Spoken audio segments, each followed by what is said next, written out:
Alhamdulillahi Rabbil Alamin. Wassalatu wassalamu ala asyrafil anbiya'i wal mursalin wa ala alihi wa ashabihi ajma'in.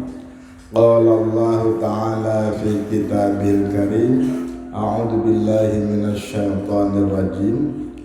Wallahu yad'u ila daris salam, amma ba'd. Bapak-bapak, ibu-ibu yang saya hormati, di meja ini ada HP. Saya sebenarnya mau ngasih contoh yang berupa botol. Ada botol aqua kalau ada. Kalau tidak ada ya tidak apa-apa. Ini seandainya aqua. Saya taruh di depan saya. Perhatikan ini Bu. Bisa enggak ini? Bagaimana cara merubah aqua yang tadinya di depan saya rubah tanpa menyentuh? Bisa enggak? Ini saya rubah posisinya tanpa menyentuh. Ini sulap ini. Tapi ini bukan sulap. Ibu-ibu mendengar suara saya? Nah, kira-kira apa jawabannya? Bagaimana cara merubah? Ini contoh aqua, boleh. Nah, ini maaf, ini gelas. Bagaimana cara merubah gelas yang tadinya di depan saya menjadi tidak di depan saya tanpa disentuh? Bisa enggak? Ini bukan sulap ini. Kalau enggak bisa, saya jelaskan caranya. Cara merubah posisi gelas agar bisa berubah tanpa disentuh. Ini bim abrakadabra ini. Kira-kira bisa enggak Pak Munir? Bisa enggak Pak Munir? Yang bisa katakan yang bisa. Bisa tanpa merubah. Bisa Pak? Gimana caranya? Kita yang pindah. Bagus. Yang mau saya katakan begini Pak Nun Sewu. Jadi pengajian yang baik itu yang mencerahkan, bukan yang bercanda-canda, yang mencerahkan pemikiran. Innallaha la yughayyiru ma biqaumin hatta yughayyiru ma bi anfusihim. Sesungguhnya Allah tidak merubah, dalam terjemahnya di Kemenak itu, nasib suatu bangsa sampai bangsa yang bersangkutan merubah dirinya. Diri itu apa yang dirubah? Mindsetnya, pola pikirnya. Jadi pengajian yang baik itu yang bisa merubah pola pikir pendengarnya. Lah bagaimana caranya agar bisa merubah pola pikir peserta pengajian? Nun sewu, ini yang trik yang kedua. Tadi yang trik yang pertama ya Pak. Jadi kalau ini tadi saya praktekkan ini. Kalau ini tadi di depan saya, cara merubah. Kalau saya di sini, namanya di kanan saya, ya kan? Kalau saya di begini, di belakang saya. Kalau begini, di sebelah kiri saya. Jadi yang dirubah bukan gelasnya, tapi yang dirubah posisi saya, atau yang dirubah pola pikir. Yang dilakukan oleh Rasulullah itu, dakwah itu merubah pola pikir. Yang tadinya cinta dunia menjadi cinta akhirat. Yang tadinya cinta makhluk menjadi cinta khalik. Yang tadinya cinta amal menjadi cinta amalan. Yang dirubah apanya? Pola pikirnya. Itu maksudnya. Itu ya Pak. Jadi orang kuliah, orang pengajian, orang menuntut ilmu, harusnya yang dirubah adalah jiwanya, hatinya, dan pola pikirnya. Karena pola pikir itu bisa merubah. Orang yang berubah pikir, mindsetnya berubah, maka berubah kerjanya, berubah hasilnya. Jadi pola pikir itu penting. Nah sekarang bagaimana caranya agar pola pikir bisa berubah? Ini penting. Non sewu Pak, ini gelas. Apa namanya? Gelas. Kalau gelas ini tertutup, dituangkan air, kira-kira airnya masuk apa enggak? Masuk apa masuk? Ya enggak masuk, muncrat, tertutup kok. Betul ya? Apa maknanya? Kalau bapak-bapak, ibu-ibu mengikuti pengajian, tetapi tidak ngerungokke, tidak memperhatikan, maka informasi yang disampaikan oleh ustadz itu semuanya mental semua, muncrat, mental. Nggak kesininya itu hanya tubuhnya yang kesini, tapi pikirannya, hatinya nggak bisa masuk, tertutup. Paham ya? Yang ketiga, sulapan yang ketiga, ini kalau seandainya ada airnya, lalu dikasih air, muncrat enggak?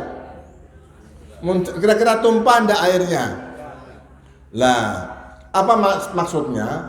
Kalau bapak-bapak, ibu-ibu selama ini punya keyakinan, punya pemikiran dengan apa yang saya sampaikan, maka yang saya sampaikan ini kok bertentangan dengan keyakinan bapak ibu, boleh jadi yang saya sampaikan ditolak karena sudah ada isinya. Pikiran dan keyakinan yang melekat di dalam hati bapak ibu menolak apa yang saya sampaikan. Seperti keyakinan orang-orang Quraisy, semuanya meyakini bahwa Tuhan itu kelihatan, berhala-berhala itu kok diajak beriman kepada Tuhan yang tidak kelihatan, maka dakwahnya Rasul ditolak. Lah, bapak ibu jangan seperti itu. Lah, bagaimana caranya? Untuk sementara kosongkan hati dan pikiran agar bisa menerima kebenaran secara normal, bukan merasa dipaksakan. Ini pentingnya dikosongkan. Contohnya, maaf ini, saya punya saudara. Saudara saya itu menyebut pengacara, tetapi yang dimaksud pengacara ini pembawa acara. Lalu saya benarkan, Kang, yang benar itu bukan pengacara, tapi pembawa acara. Dia bilang, sama saja, pengacara sama pembawa acara sama saja, sama-sama isim fa'il. Isim fa'il itu kan jenisnya banyak macam-macam. Fa'ilun, fa'ilani, fa'iluna, fu'alun, wa fa'alatun, kira-kira begitu. Ada 10 jenis isim fa'il. Fa'ilun, fa'ilani, fa'iluna. Terus apa? Fu'alun wa fa'alatun fa'ilatun fa'ilatani fa'ilatun wa fawa'ilu. Jenis-jenis isim fa'il kan dari 10. Apa yang saya maksud? Karena dia mengetahui seperti itu, padahal yang namanya pengacara sama pembawa acara itu beda-beda maksudnya. Kalau pembawa acara itu orang yang membacakan susunan acara dalam suatu kegiatan, kalau pengacara itu pembela di pengadilan, kan beda jauh kok. Nah, karena dia memahami seperti itu, dikasih tahu tidak mau, akhirnya informasi yang saya sampaikan ya tertolak. Ini pentingnya dikosongkan hatinya. Begitu ya Pak ya. Jadi jangan salah memahami. Yang kedua, istilah profesor dalam bahasa Indonesia ini dalam bahasa Arab namanya ustadz Pak. Jadi al-ustadz, ad-doktor, umpama Makrum Khalil itu hanya profesor, doktor Makrum Khalil. Kalau gelarnya banyak, ustadz, profesor, lain berarti yang bilang seperti itu tidak ngerti bahasa Arab. Itu contoh. Ini saya sampaikan maksud saya biar tahu. Gitu ya Pak. Jadi kalau di dalam buku bahasa Arab tertulis al-ustadz, ad-doktor, blak blak blak blak, ini artinya profesor, doktor Makrum Khalil. Contoh. Jadi orang-orang Arab itu ketika datang ke Indonesia terbelalak melihat anak-anak muda kecil-kecil itu udah ustadz. Emang hebatnya seperti apa? Padahal di Arab Saudi, di Mesir itu untuk mencapai gelar profesor susahnya minta ampun. Lah anak-anak Indonesia itu muda-muda kalau sudah profesor pikirannya mereka. Nah setelah dijelaskan, Ternyata pengertian al-ustad di sini itu guru madrasah, akhirnya baru mantul. Ini perbedaan pemahaman. Nah ini baru pengantar, Pak. Bapak Ibu yang dirahmati Allah, pada pembicaraan pertama saya tadi saya menyebut ayat Al-Quran yang mengatakan wallahu yad'u ila darissalam. Allah ini mengajak kepada rumah keselamatan. Yang dimaksud Darussalam, rumah keselamatan ini adalah surga. Jadi Allah mengajak dalam Al-Quran itu kalau sudah jelas objeknya, jelas maf'ulnya, maka yang dimaksud yang diajak ini adalah manusia. Maka Allah tidak menyebut wallahu yad'un nasa, tidak begitu, tapi wallahu yad'u ila darissalam. Allah mengajak rumah keselamatan. Yang mengajak, yang berdakwah kepada surga itu Allah Subhanahu wa ta'ala. Ajakan Allah ini disampaikan kepada para nabi dan para rasul. Rasul yang terakhir adalah Muhammad sallallahu alaihi wasallam. Wallahu yad'u ila darissalam. Allah mengajak kepada surga, rumah keselamatan. Ajakan Allah ini disampaikan, diperintahkan kepada baginda Rasulullah sallallahu alaihi wasallam. Ud'u ila sabili rabbika bil hikmah wal mau'izatil hasanah wajadilhum billati hiya ahsan. Di sini ada kata-kata ud'u ila sabili rabbika. Ajaklah, di sini maf'ul bihnya juga tidak ditampakkan. Siapa yang diajak? Ya manusia. Ud'u ila sabili rabbika, ajaklah ke jalan Tuhanmu. Jadi Allah dalam mengajak manusia dilaksanakan oleh Rasulnya. Rasul yang terakhir namanya Muhammad sallallahu alaihi wasallam. Hanya saja karena Rasulullah itu diutus oleh Allah untuk seluruh umat manusia. Qul ya ayyuhan nas inni rasulullahi ilaikum jami'ah. Wahai manusia, sesungguhnya aku adalah utusan Allah yang diutus kepadamu semua.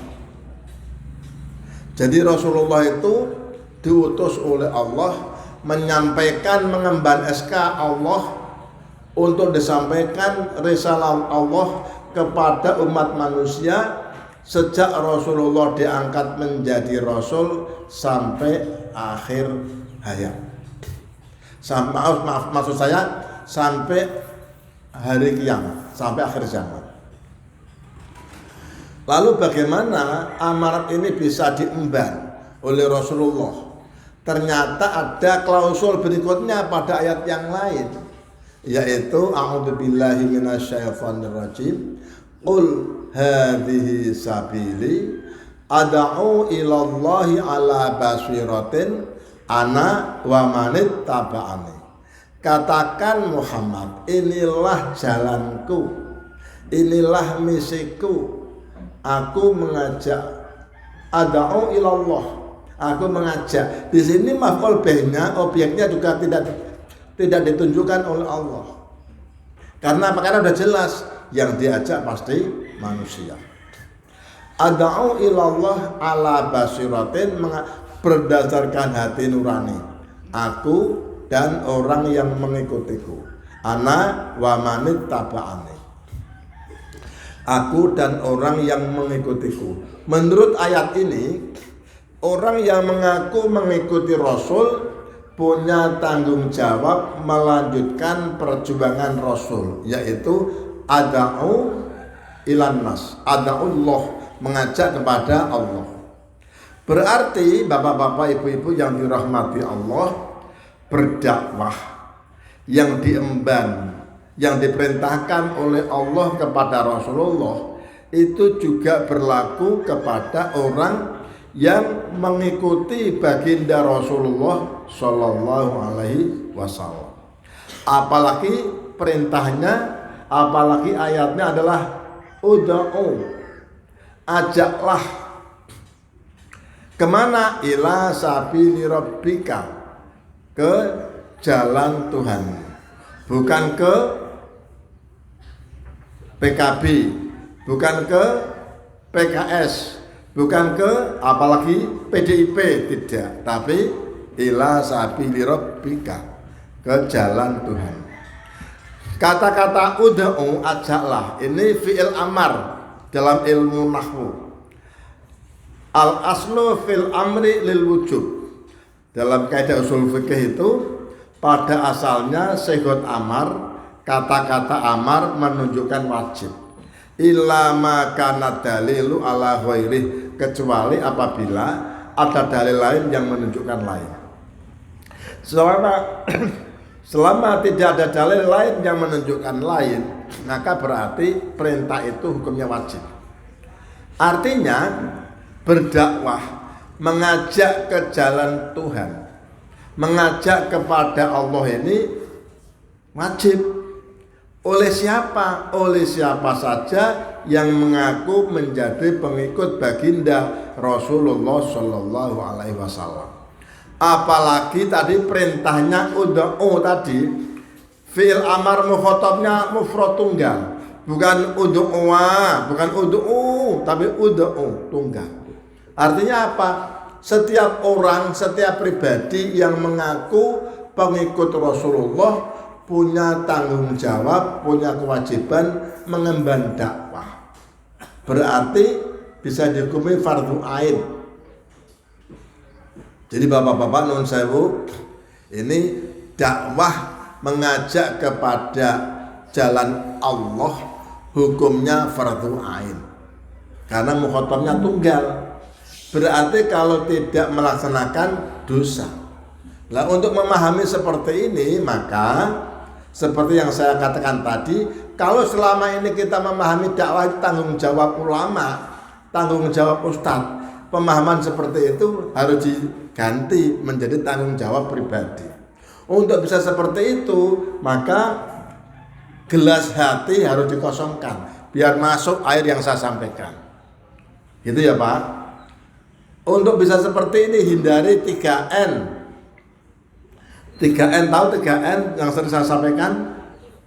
Ngantuk, ngalamun, ngomong sendiri. Nah, coba yang ngantuk angkat tangan, yang ngantuk angkat tangan. Namanya angkat tangan berarti tidak ngantuk ya. Nah, gitu Pak.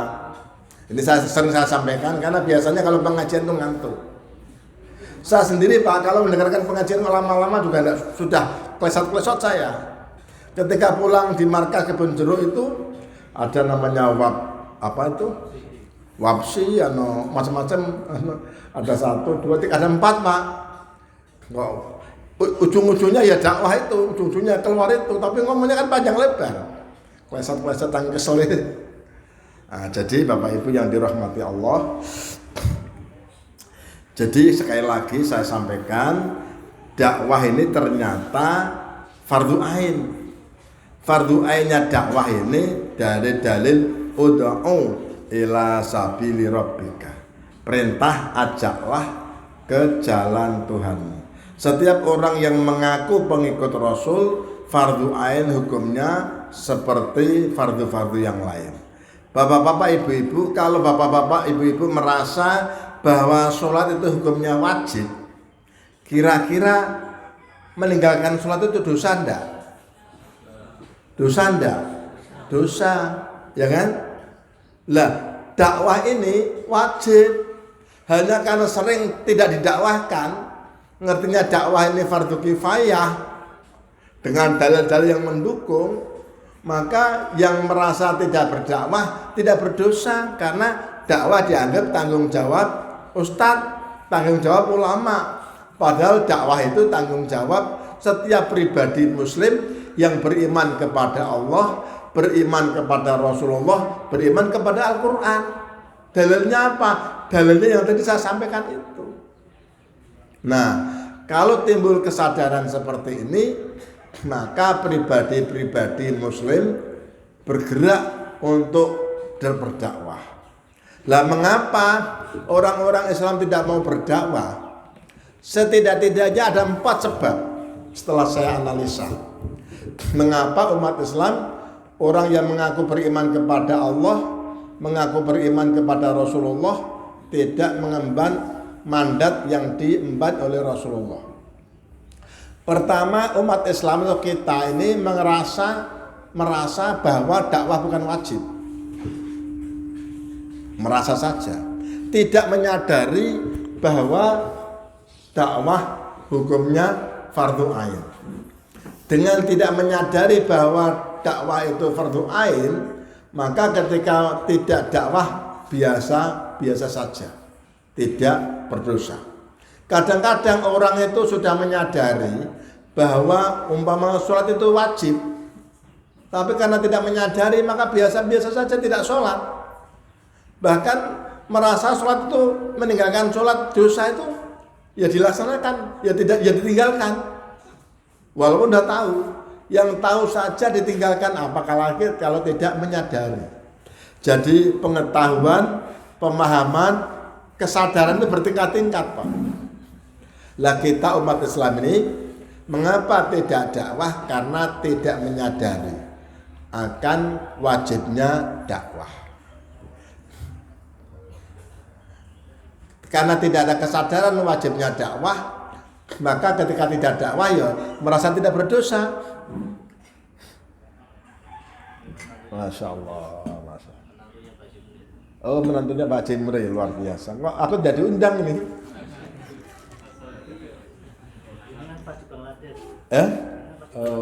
Padahal dalam hati mau tajam besanan ini, udah keduluan ya.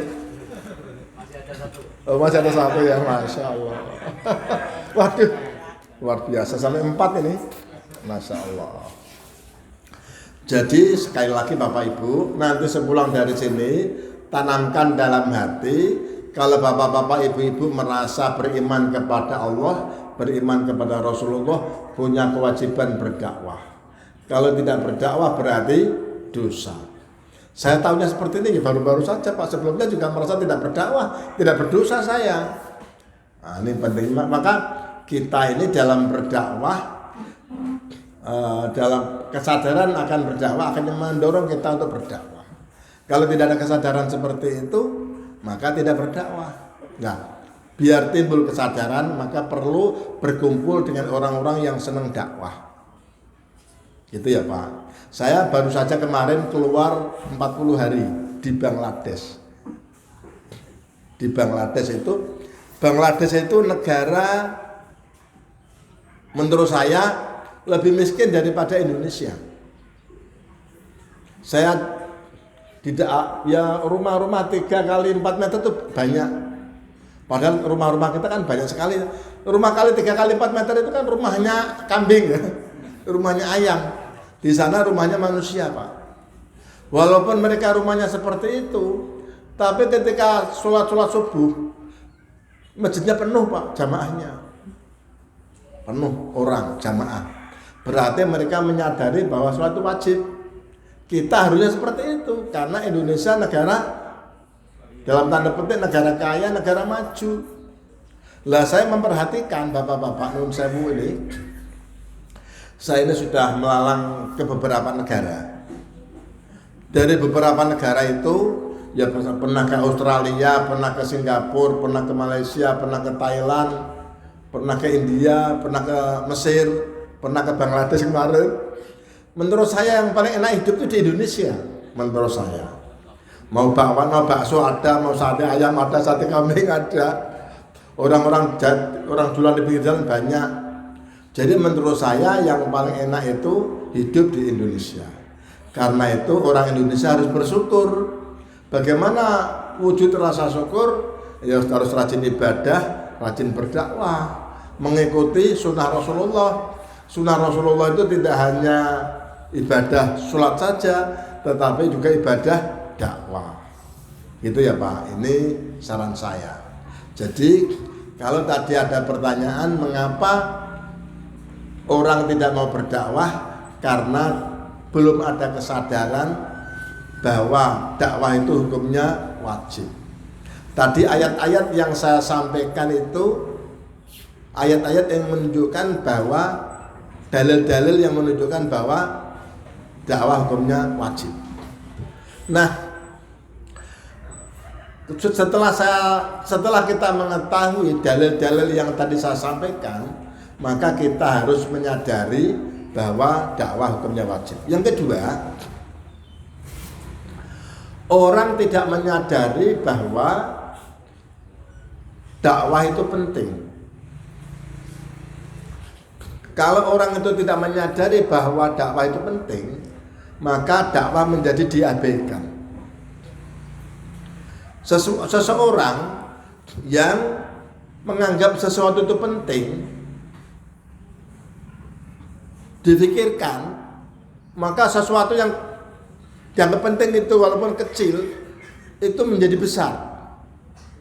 Contoh, maaf ini, orang kalau habis makan, itu kan biasanya di gigi itu kan ada bekas-bekas makanan. Difikirkan oleh manusia, maka ada pabrik membuat apa Pak? Tusuk gigi sampai diekspor ke Arab Saudi. Itu Arab Saudi mengimpor dari Indonesia, orang Indonesia mengekspor ke sana Pak.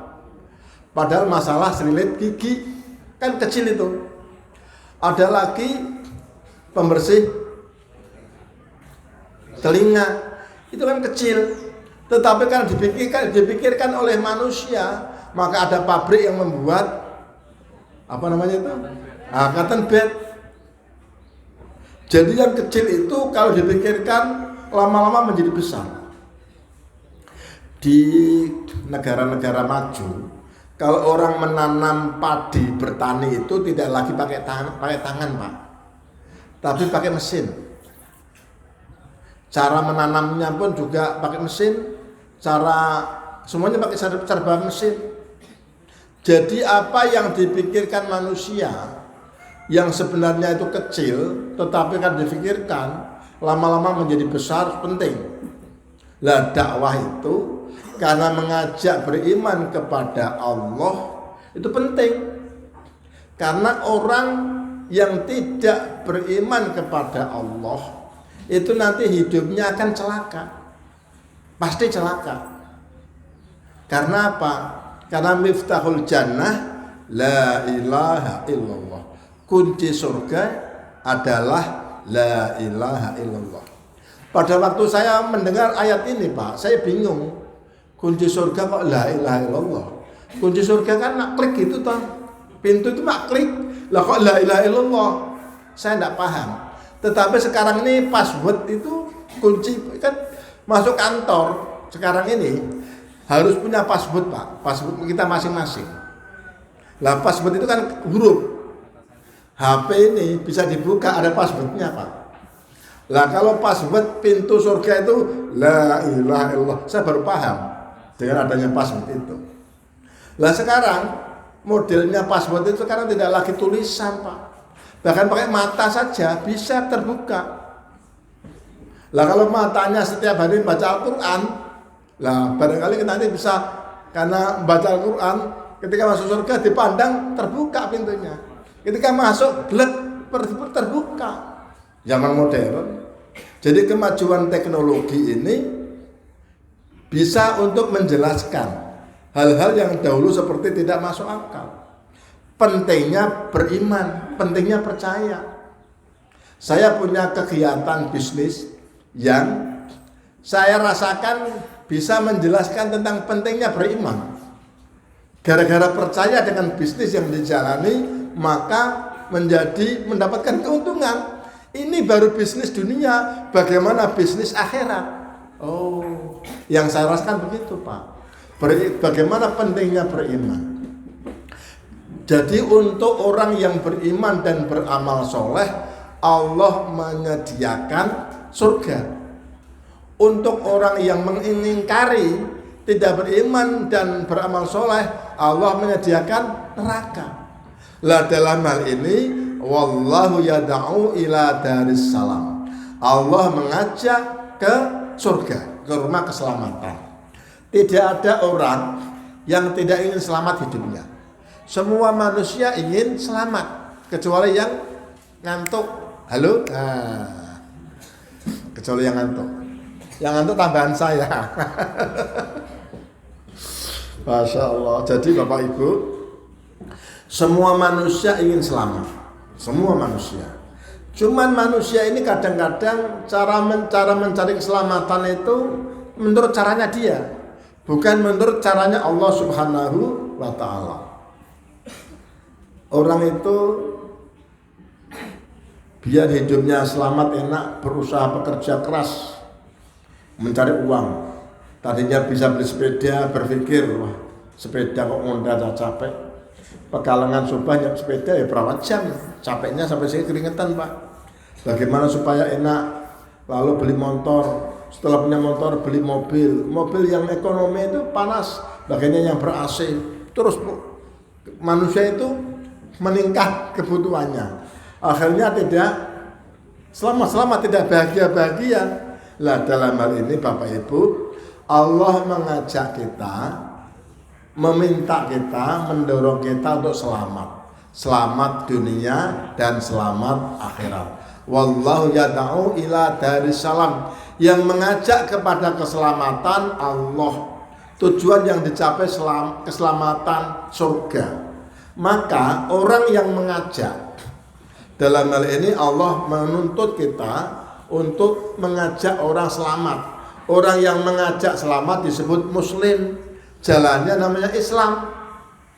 Berarti orang Islam itu sebenarnya orang yang selamat, orang yang membuat orang lain selamat, orang yang mengajak selamat. Lah orang mengajak selamat kok tidak mau, orang diajak selamat kok tidak mau. Lah ini kebangetan.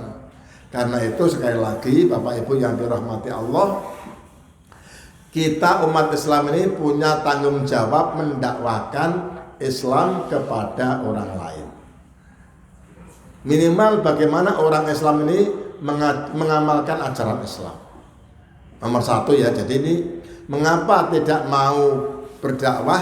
Karena pertama merasa bahwa dakwah itu tidak menyadari kewajiban dakwah. Yang kedua menganggap dakwah itu tidak penting atau tidak menyadari pentingnya dakwah. Yang ketiga tidak menyadari bahaya kalau dakwah ditinggalkan. Bapak-bapak, ibu-ibu, kalau orang itu punya penyakit, dan penyakit itu walaupun ringan, tapi kalau tidak diobati bisa membawa kematian, kira-kira mau enggak mengobati penyakitnya itu? Jawabannya mau. Untuk menghindari agar tidak mati saja orang mau berobat, orang mau berkorban, apalagi mengobati agar tidak masuk neraka. Nah, ini. Jadi orang yang meninggal, orang yang tidak menyadari akan bahaya meninggalkan dakwah ini, maka besarnya itu sama saja dengan tidak menyadari tentang arti pentingnya dakwah. Karena itu kalau kita menyadari bahwa apabila dakwah ditinggalkan, ini bahayanya besar. Apa bahayanya? Ya bahayanya itu Islam tidak lagi diamalkan, dan endingnya ya neraka. Nun sewu bapak-bapak, ibu-ibu yang dirahmati Allah. Di India, di satu desa, ini menurut cerita, namanya Islam, tetapi karena tidak ada dakwah, maka lambat laun Islam tidak diamalkan. Islam itu hanya diketahui ketika kelahiran, ketika pernikahan, dan ketika kematian. Bahkan mereka tidak menyadari bulan Ramadan itu wajib. Karena bulan Ramadan itu tidak disadari wajib, maka mereka melangsungkan resepsi pernikahan di bulan Ramadan. Dan ketika di bulan Ramadan mereka makan-makan biasa, karena tidak menyadari bahwa Ramadan wajib puasa. Nah, dengan adanya tidak ada kesadaran seperti itu, mereka merasa tidak berdosa.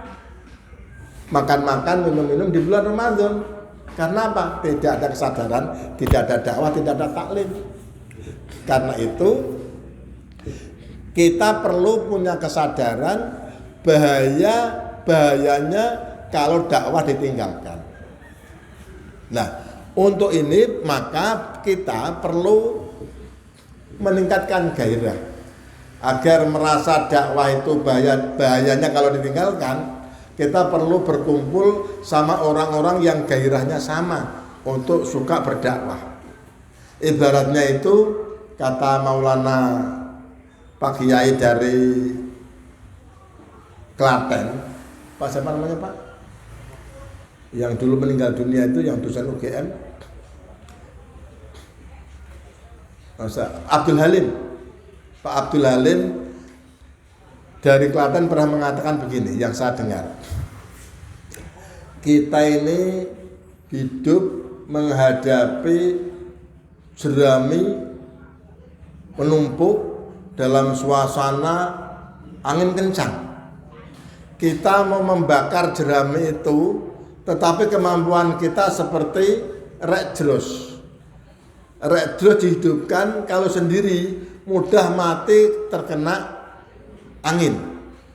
Maka rek jros yang satu ini harus berkumpul dengan rek jros yang lain agar menjadi obor katanya.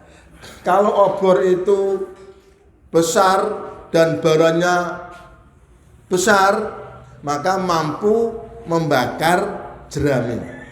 Walaupun angin besar, obor yang besar ini tidak mudah padam.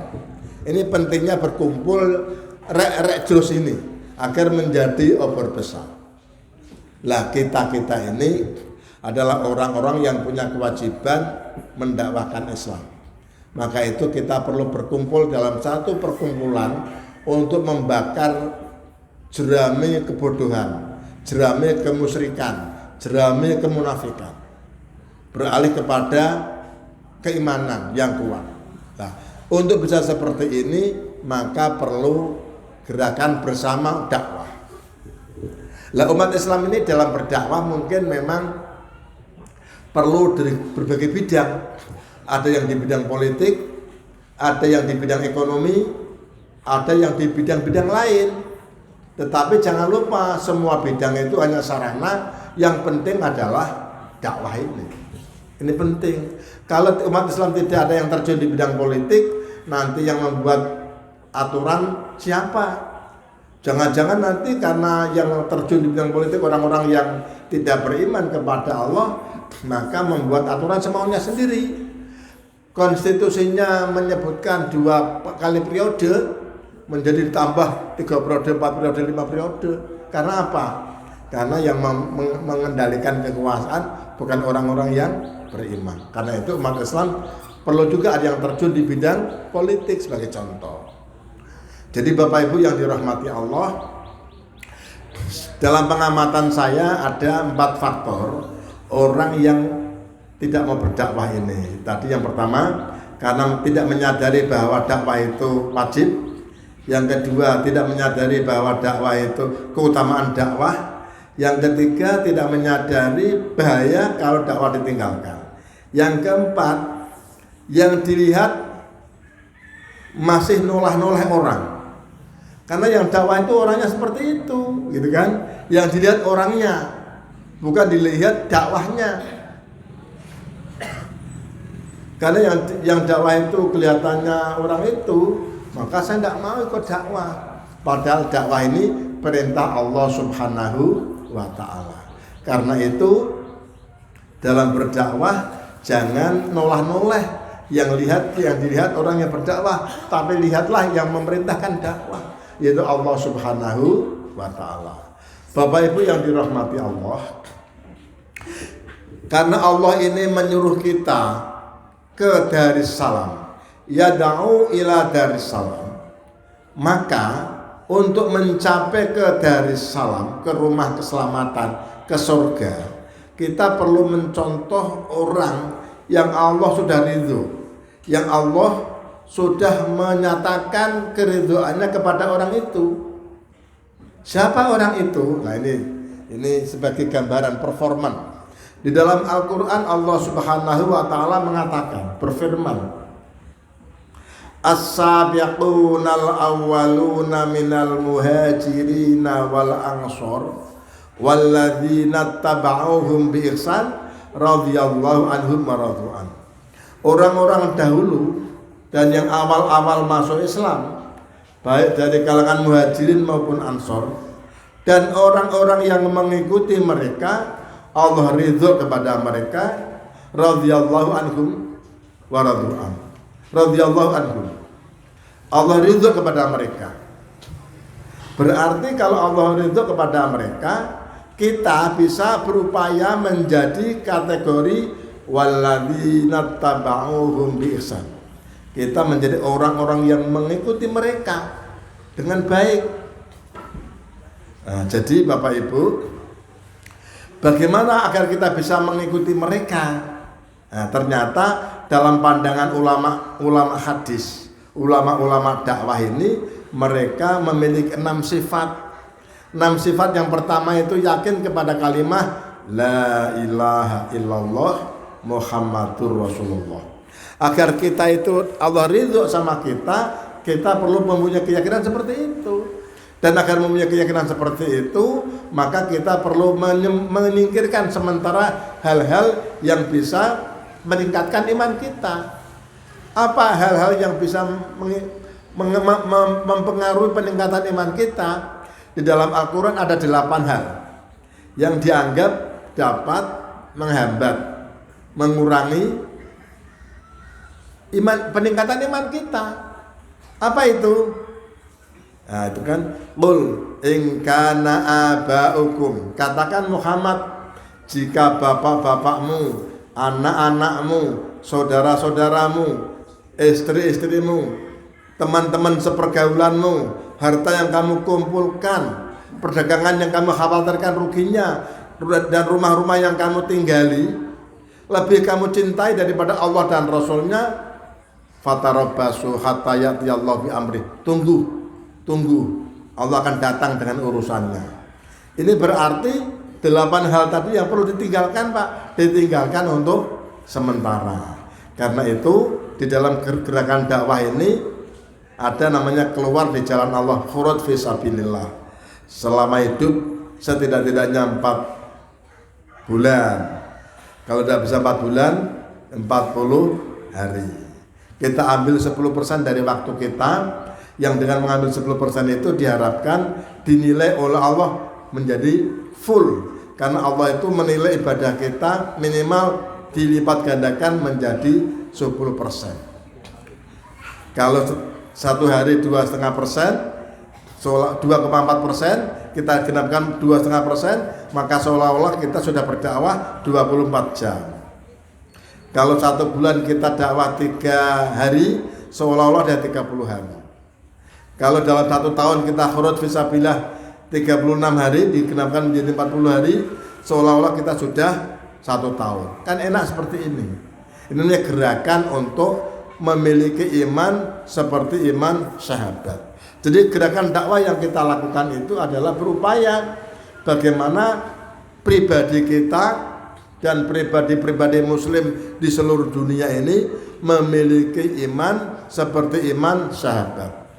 Bagaimana rumah tangga kita dan rumah tangga umat Islam di seluruh dunia seperti rumah tangga sahabat, seperti rumah tangga Rasulullah, sehingga baiti jannati, rumahku adalah surgaku. Bagaimana masjid-masjid kita dan masjid-masjid di seluruh dunia ini seperti Masjid Nabawi, hidup 24 jam, seperti hidupnya pasar, seperti hidupnya pom bensin. Nah, gitu kan? Bagaimana kampung kita dan kampung-kampung seluruh alam seperti Madinah Al-Munawwarah. Walaupun Madinah itu heterogen penduduknya, tapi kehidupan masyarakat aman, nyaman, tentram. Demikian bapak-bapak, ibu-ibu yang dirahmati Allah, sudah jam 7. Lagi apa cukup, Pak? Barangkali ada pertanyaan, karena kalau lama-lama itu juga tidak menyenangkan, Pak. Ya, silakan Pak, langsung aja monggo. Pakai mic tidak Pak?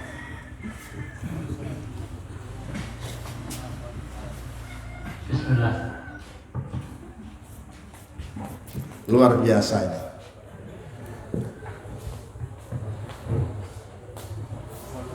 Assalamualaikum warahmatullahi wabarakatuh. Waalaikumsalam. Mau tanya, kebodohan saya ya diterangkan sama Ustaz. Yang artinya tadi Ustaz mengatakan dakwah itu jangan oleh-oleh, sesuai kepada hadis unggul mangkol atau unggul mangkol. Tapi dalam praktek saya pernah merangkan bahwa saya orang bodoh. A'udzubillahi minasyaitonir rajim. Latihan dakwah ini. Fafirru ilallah. Yang mendengar berhubung itu saya kelas sudah penuh. Pak D, kamu bisa merangkan fafirru ilallah artinya bagaimana? Kata kalau begitu sudah penuh, tidak cocok sama yang saya yakini ilmu saya. Menurut guru saya, kayak orang bodoh, agi-agi Melayu mana Allah. Tidak bisa. Ayo peguring diri tak layani nak kowe. Nak jenengan ngalorane agi-agi menuju arah Allah. Dia yakinnya menghindar sama Allah. Yang kita tanyakan, apakah dakwah itu harus ada hubungannya keluar dari pesantren? Sebab dia harus bisa merangkan, mau dakwah harus kamu bisa merangkan dari lulusan pondok mana. Itulah yang saya tanyakan. Mohon maaf, ini kemudian saya. Mohon maaf. Assalamualaikum warahmatullahi wabarakatuh. Waalaikumsalam warahmatullahi wabarakatuh. Ini pertanyaan yang bagus Pak, dan ini yang sering, biasanya yang bertanya seperti itu yang dari pesantren biasanya. Sudah lama dengan 9 tahun. Nah, biasanya yang dari pesantren seperti itu seolah-olah yang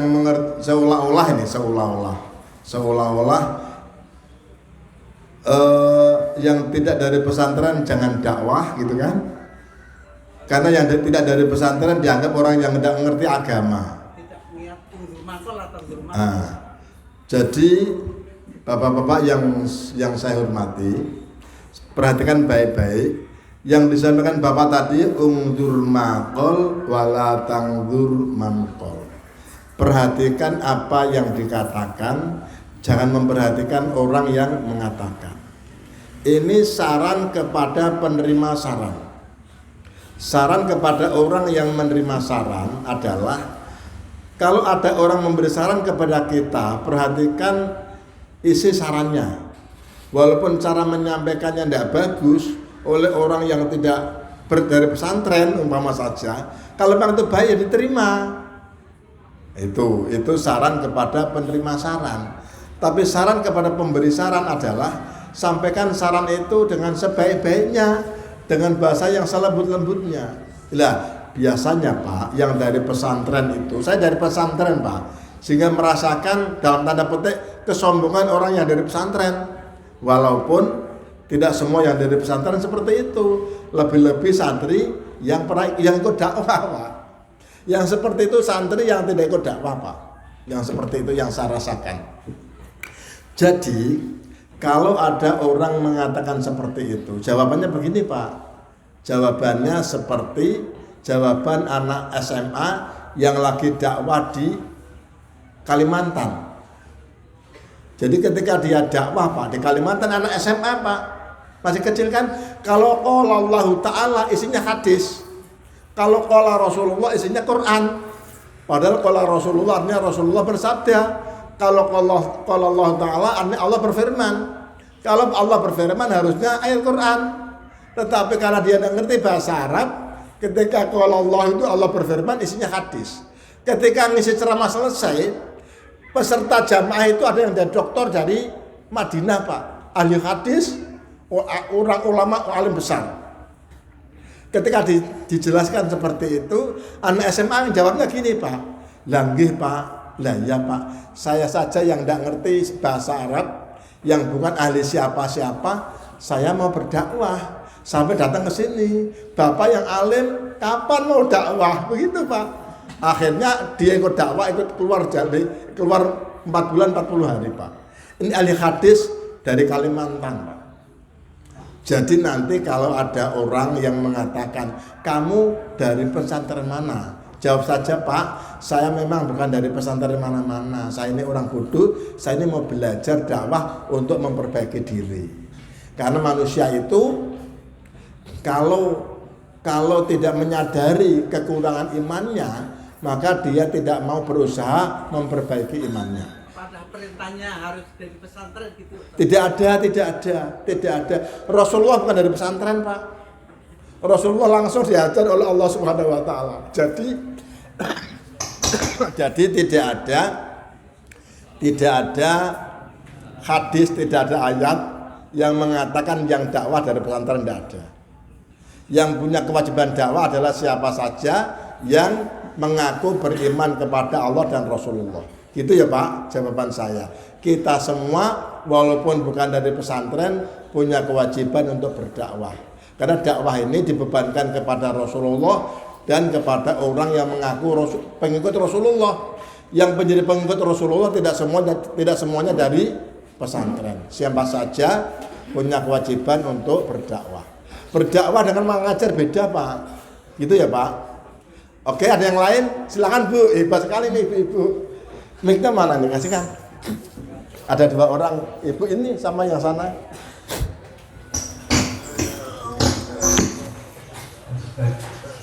Dan